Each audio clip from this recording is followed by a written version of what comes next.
মাধবপুরে ঢাকা সিলেট মহাসড়কে অবৈধ স্থাপনা উচ্ছেদ। আসসালামু আলাইকুম, বাংলার খবর 24-এ আপনাদেরকে স্বাগতম। সাথে আছি আমি লিটন বিন ইসলাম।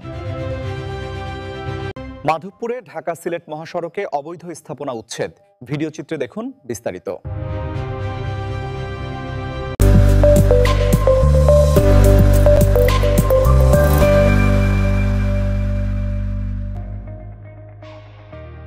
মাধবপুরে ঢাকা সিলেট মহাসড়কের উভয় পাশে দীর্ঘদিন ধরে দখল করা শতাধিক অবৈধ দোকান, টিনশেড ও স্থাপনা উচ্ছেদ করেছেন সড়ক ও জনপদ অধিদপ্তর।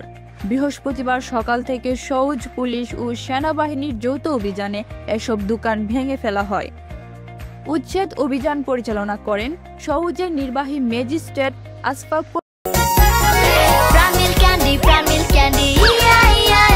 এমনই বুদ্ধিমান দুষ্টু গরুর দুধ থেকে তৈরি হয় প্রাণ মিল্ক ক্যান্ডি, দুষ্টু গরুর মিষ্টি ক্যান্ডি।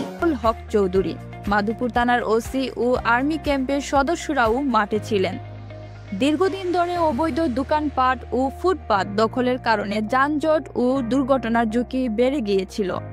নির্বাহী ম্যাজিস্ট্রেট জানান, মহাসড়ক দখল করে কেউ ব্যবসা করতে পারবে না। উচ্ছেদের মাধ্যমে চলমান 6 লেন উন্নয়ন প্রকল্পকে বাধামুক্ত করা হয়েছে। মালিকদের নোটিশ পাঠানো হয়েছে এবং ক্ষতিপূরণ প্রক্রিয়া চলমান। তবে উচ্ছেদ হওয়া দোকানদাররা পুনর্বাসনের দাবি তুলেছেন। দোকানি হেলাল মিয়া বলেন, বছরের পর বছর দোকান করে সংসার চালিয়েছি। উচ্ছেদের আগে বিকল্প ব্যবস্থা করা উচিত ছিল।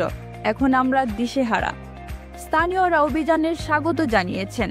মাধবপুর থানার ওসি জানিয়েছেন, মহাসড়কে শৃঙ্খলা বজায় রাখতে নিয়মিত অভিযান চলবে। এখন দেখছিলেন বাংলার খবর 24। আমাদের সঙ্গে থাকার জন্য ধন্যবাদ। আবারও দেখা হবে পরবর্তী সংবাদে। আল্লাহ হাফেজ।